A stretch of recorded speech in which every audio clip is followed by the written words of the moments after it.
Sit back, relax, put your belt on, and enjoy the show. Let's push to the Blues and the Western Force. So this one is going to be in Auckland, and this is the game that I'm praying is the upset of the century. So the Blues obviously on top of the Super Rugby Trans Tasman table at the moment by one extra bonus point. They've got 3 attacking bonus points from their 4 games so far to the Highlanders and Crusaders 2. And they're also, I don't have the numbers in front of me, but I think it's about 35, 38 points on points differential in front of the Crusaders as well. So for me, I'm just hoping the Western Force can do what they've done 3 times out of 4 and really stifle the attack of the New Zealand teams and keep it close. Is it possible? Look, for mine, it's not possible. The Blues are winning this game at Eden Park.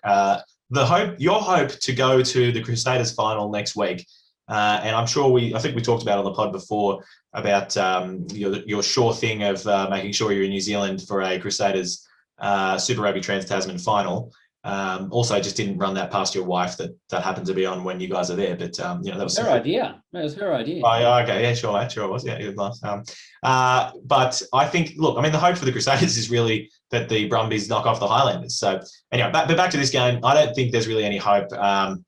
The Force for mine, look, in Super Rugby Trans Tasman, a few games they have been amazing. Round 1, they should have won against the Chiefs. I don't think there's anyone in Australia and New Zealand who would deny that. But last week, I think as they've now been over in New Zealand, who'd they play last week? Sorry, I forgot. They played They lost to the Crusaders 29-21. I actually genuinely thought they played really well. Yeah, all right. Well, look, I may have remembered the game slightly different to how you did.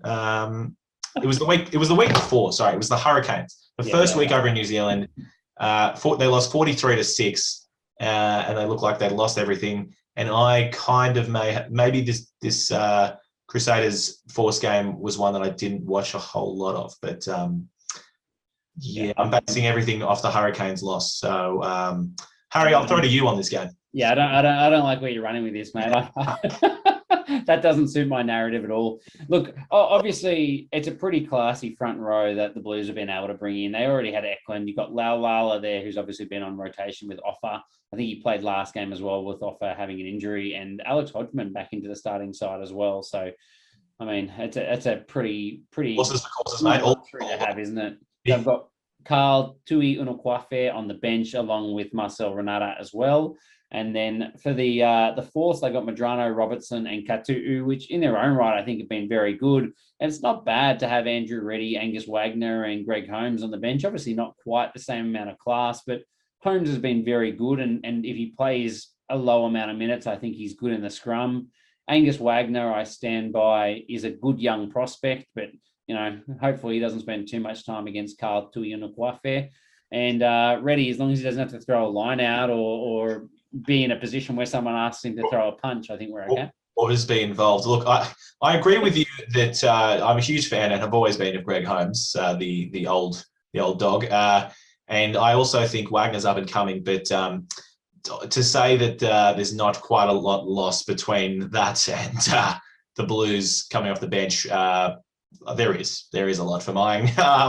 Carl Tuiunukwafe is a absolutely insane loose head prop. They put him back on the bench after they used all his energy up against Tupou last week. Props are they're like batteries, you know what I mean? You can only expend so much and it takes a while to recharge them back up. So he'll be coming off to just basically get the job done at the end of the game. But I mean, you just look at the rest of the back, you look at the rest of the forward pack for mine, and that's really where where it's plays out. I mean, we've got Tuipulotu, had an incredible game last week. He's back. I like that they didn't rush him back. They didn't feel like they needed to rush him back from injury because they've got some great lock stocks. Gerard Kelly Tuiali's been fantastic.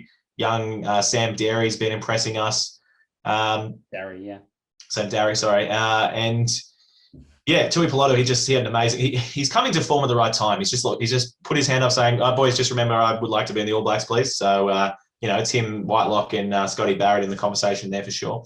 And they surprisingly got Josh Goodhue back on the bench. He had that ankle injury where we saw pictures of him with the boot on 2 weeks ago, and I thought he was gone for 6 weeks plus. He looked really uncomfortable, but 1 week out, and here he is. So obviously just putting it on for the cameras. They must have a physio rehab centre, mate. Kind of like your one. There's a great one of them in the Sutherland Shire in Sydney. Let's move on. But it's all right. I'll finish up the back row of the Blues. I mean, Tom Robertson, Hoskins Tutu, and Dalton Papali'i. Look, yes, Fergus Lee Warner's great, and we've talked a lot about how we don't know why he's not in the Wallabies conversation. But I mean, Tutu against Ollie Callan, Dalton Papali'i against Kane Kateka. We're looking at. I can't think of something to compare them to, but they're different classes. It's too late. I can't think of anybody good sayings, expressions, or anything now. I mean, Harry, what do you think? Geez, there's a lot of faith in Ollie Callan, isn't there? I know he scored a try last week. You got Stunder on the bench. Sure, you need that experience for as many minutes as possible, but I don't think it makes a difference. It's just the back row of the Blues is far, far superior, and I agree. I think they're just going to pick them apart a little bit, sadly. Pushing on to the back line, though, you got a big advantage for the Western Force in the 10 jersey. Jake McIntyre over at Terra Black. I would have granted it to you if Domingo Miotti was playing, but yeah, it's not bad actually.